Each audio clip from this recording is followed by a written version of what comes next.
Sir ఏ government వచ్చినా మన రాష్ట్రానికి అమరావతి అనేది డెవలప్మెంట్ అనేది ముందుకెళ్ళట్లా. సో ఈ గవర్నమెంట్ వల్ల ఏమైనా వెళ్ళిద్దంటారా? రీసెంట్గా బీజేపీ నుంచి పైనుంచి కూడా కేంద్ర ప్రభుత్వం నుంచి 15,000 కోట్లు అనేది కూడా ఇచ్చారని పవన్ కళ్యాణ్ అన్నారు అసెంబ్లీలో. సో దాని మీద మీ అభిప్రాయం ఏంటి? అమరావతి సంగతి ఏం చెప్తారు?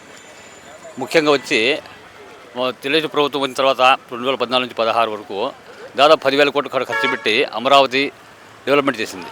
అలాగే ఇక్కడికి పరిశ్రమలంట ఇంకా కొన్ని వేరే ఇతరత్ర అభివృద్ధి పరిచింది. మళ్ళీ ఈ 19 నుంచి 2024 వరకు అభివృద్ధి అనేది కేవలం నామాత్రంగా అయిపోయింది. కేవలం సంక్షేమం అప్పులు చేస్తూ రాష్ట్రాన్ని అప్పుల పాలు చేసేసి అభివృద్ధి ఏమాత్రం లేకుండా కేవలం సారాయి అమ్మడం, తర్వాత ఈ పింఛన్లు ఇవ్వడం ఇట్లాంటి పథకాలు తప్ప వేరే జగన్మోహన్ గారి ప్రభుత్వంలో ఏమాత్రం ఆశించదగ్గ అభివృద్ధి జరగలేదు. ఇప్పుడు అట్లా అభివృద్ధి జరగాలని చెప్పి తెలిసి తెలుగుదేశం పార్టీకి మనము అధికారం తెచ్చుకున్నాం. అధికారం తెచ్చుకున్న తర్వాత తెలుగుదేశం పార్టీ అధికారం వచ్చిన తర్వాత వైఎస్ఆర్సీపీకి కేవలం 11 సీట్లు మాత్రం ఇచ్చినారు. వాళ్ళకు కేవలం ప్రతిపక్ష హోదా లేకుండా చేసింది. మాకు నమ్మకం ఉంది తెలుగుదేశం గవర్నమెంట్లో చంద్రబాబు నాయకత్వంలో చంద్రబాబు అభివృద్ధి పరుస్తారు, అమరావతి కడతారు, పోలవరం కడతారు, తర్వాత మంచి కంపెనీలు తెస్తారు. జగన్ ప్రభుత్వంలో 5 సంవత్సరాలు ఏం చేయలేదంటారు? జగన్ ప్రభుత్వంలో చేశారంటే అభివృద్ధి అయితే లేదు, అభివృద్ధి ఎక్కడ కనబడలేదు. ఆయన కేవలం సంక్షేమం నమ్ముకున్నారు, అప్పులు నమ్ముకున్నారు. ఏమైనా ఎవరైనా అభివృద్ధి గురించి ఎవరైనా మాట్లాడితే వాళ్ళ మీద కేసులు పెట్టడం, రకరకాల హింసించడం, ఇబ్బందులు పెట్టడం అలా చేసినారు తప్ప అభివృద్ధి పరంగా మాత్రం పోలేదు.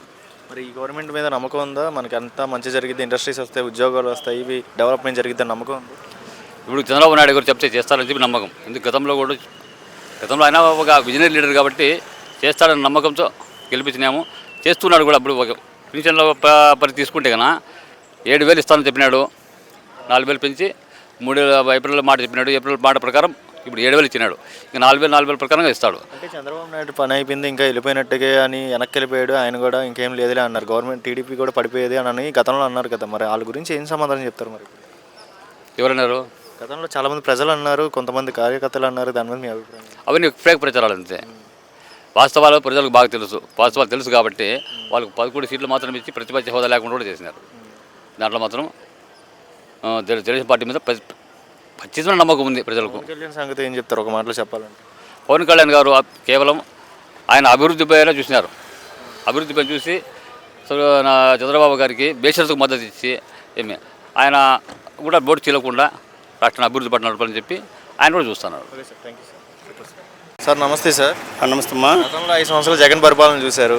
ఇప్పుడు టీడీపీ జనసేన పొత్తుతో కూటమితో వచ్చింది కదా. సో ఎందుకు ఓటమి పాలైందంటారు జగన్ పరిపాలన? ఈ గవర్నమెంట్ ఎందుకు ఎంచుకున్నారు అంటే గత ప్రభుత్వంకి చంద్రబాబు నాయుడు ప్రభుత్వంకి తేడా ఏంటంటే, చంద్రబాబు నాయుడు లాంటి మేధావి ముఖ్యమంత్రి ఈ ఆంధ్రప్రదేశ్కి అవసరమని చెప్పేసి ప్రతి ఒక్క ఓటరు, ప్రతి ఒక్క ప్రజలు అందరూ కలిసి మన మన మన రాష్ట్రానికి మంచి ముఖ్యమంత్రి ఎవరంటే చంద్రబాబు నాయుడు గారు.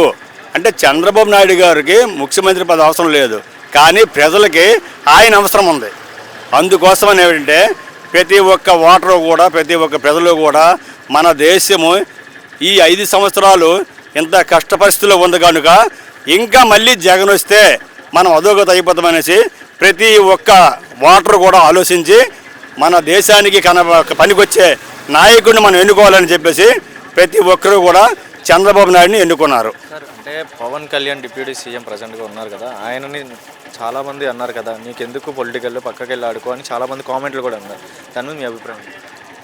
అంటే పవన్ కళ్యాణ్ రియల్గా ఆయన సినిమాలోనే హీరో కాదు, రియల్గా కూడా నాయకత్వంలో కూడా ఆయన హీరో.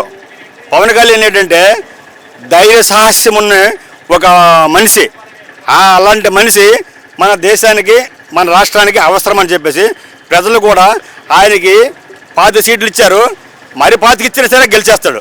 ఎందుకంటే ఆయన మనోధైర్యము గొప్పది అని ప్రతి ఒక్కరు కూడా ఆయన ఏదైనా చేయగలరు, ఆడేమాట తప్పడు అనే మొండి మనిషి అనేసి ప్రజలంతా కూడా ఆయన వెనుకోబడ్డారు. జగన్ గారు అంటున్నారు కదా రౌడీ పాలన అంటున్నారు, ఇక్కడ రిబ్బన్లు కట్టుకొని ఇక్కడ ధర్నా చేస్తా అంటున్నారు, అసెంబ్లీ దగ్గర అంటున్నారు, వస్తున్నారు వెళ్తున్నారు. దాని మీద మీ అభిప్రాయం ఏంటి? ఆయన చేసే పని ఎంతవరకు కరెక్ట్ అండి?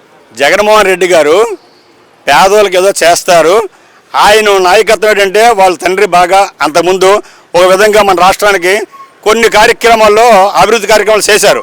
కాబట్టి జగన్మోహన్ రెడ్డి కూడా అలాగే వాళ్ళ నాన్నలాగే చేస్తారనేసి ప్రజలు ఆలోచించి కొంచెం ఒక అవకాశం ఇవ్వండి అంటే ప్రతి ఒక్కరూ ఒక అవకాశం ఇచ్చారు. అయితే ఆ అవకాశాన్ని జగన్మోహన్ రెడ్డి గారు వినియోగించుకోలేదు, అది దుర్వినియోగం చేసుకున్నారు.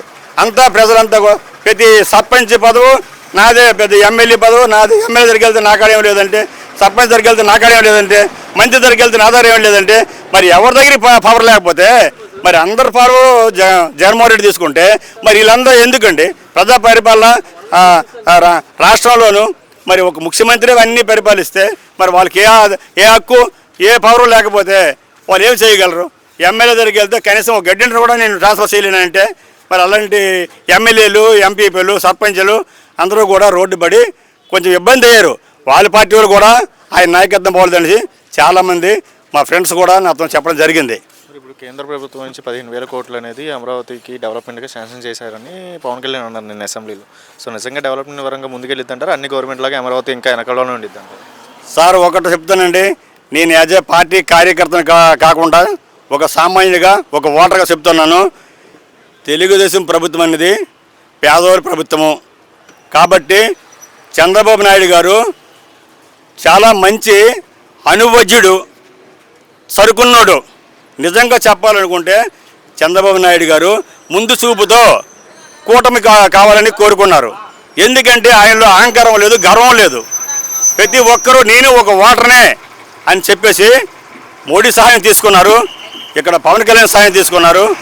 కూటమి అనేది ఏర్పరిచి ఆయన నా బలము, నా బలహీనత, నా ప్రజలు అని చెప్పేసి నన్ను గెలుచుకొని వాళ్ళు బాగుపడతారు, లేకపోతే లేదు ఆయన ఉద్దేశంతో 52 రోజులు ఆయన జైల్లో ఉండము ఆయనకి ప్లస్ అండి. ఎందుకంటే ప్రతి ఒక్కరు కూడా అలాంటి మేధావిని హింస పెడితే మనలాంటి సామాజిక పరిస్థితి ఏమని జడిచిపోయారండి జగన్మోహన్ పరిపాలనకు. అది మేము ముఖ్యంగా ఏంటంటే ఆంధ్రప్రదేశ్ ప్రజలకి చంద్రబాబు నాయుడికి ప్లస్ అయిందండి.